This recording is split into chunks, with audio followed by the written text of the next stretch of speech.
So I've just sold my car. The car I'm talking about here is a 9-year-old Peugeot 408. I bought it in the year 2014 for 110,000. Actually, it's quite a significant car to me because it's my first upgrade from a Peugeot. It's also my first Continental car. I have to say, it's a really nice car to drive, but when it comes to the second-hand value, it's a disaster. The last time I checked, a 2014 Peugeot 408, people are listing it for around 15 to 20,000 depending on the mileage. At first, I thought I wanted to take the easy way out by selling it directly to used car platforms like Carsome and so on, but when they came back to me with the offer, 5,000 ringgit.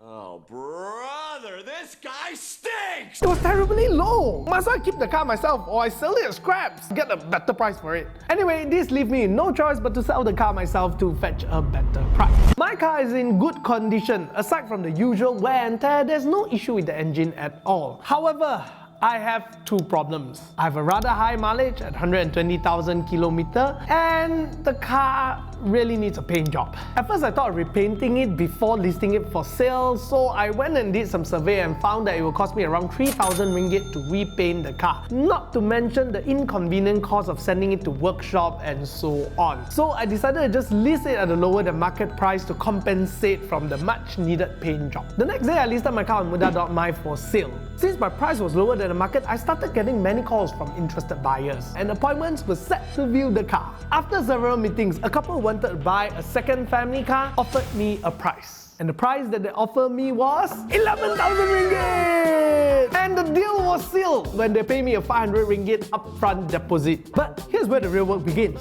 the ownership transfer process. First, I needed the original vehicle registration card from my lending bank. So I just got out of Affin Bank. I just settled my car loan and finally got my car cert back. Actually, you don't just walk into a bank and get the original vehicle registration card. You have to call up the bank, ask for the early settlement amount, make the payment, then wait for 3 days before you can collect the original registration card from the branch. Now the next step is actually using this car certificate and make an appointment with Puspakom so that I can get my car inspected to proceed for the name transfer.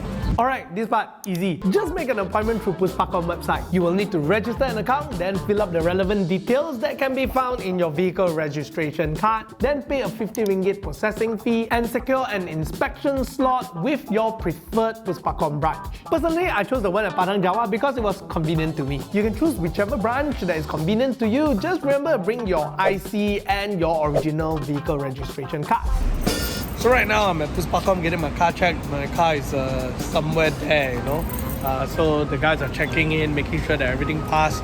Then after this thing, if it's Lulus, then only you can proceed to JPJ to do a name transfer. So getting your car Lulus at Puspakom is very, very important. Okay, pro tip, make sure you remove the tinting on your windshield and the windows for your driver's side and front passenger side. Then make sure your lights are all in working condition, whether it's the front headlamps, your back light, your brake light, your signal light, even your car plate light, okay? Hey, don't play, I actually failed my test once simply because my car plate light wasn't working. I don't even know what has that got to do with road safety, but maybe it's because police cannot see my car plate at night lah. Last tip, set your appointment early in the morning. I did mine at 9 o'clock in the morning and it only took me around 20 minutes. But there was once I actually went there at around afternoon and it took me 1.5 hours because there were just more cars. So do it early in the morning. After my car lulus the inspection, now it's time to officially sell my car.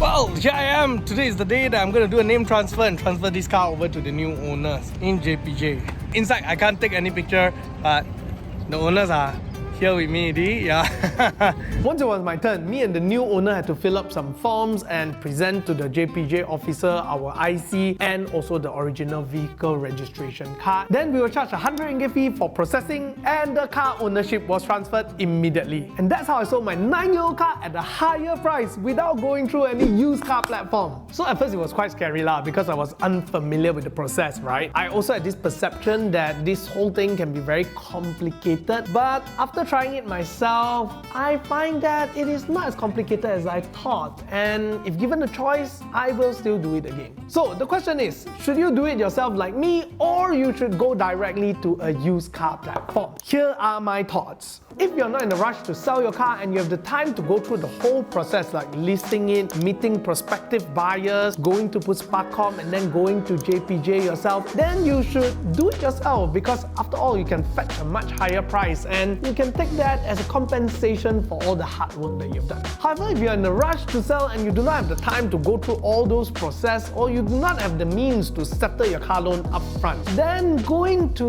a used car dealer or a used car platform could be a much better choice, because it's just way more convenient and way more faster. So after hearing all this, which will you prefer? Selling it yourself or going to a used car platform? Which do you think is better? Tell us in the comments below. Hey, by the way, I bought a new car. So you want to take a guess what car I bought? Leave it in the comment.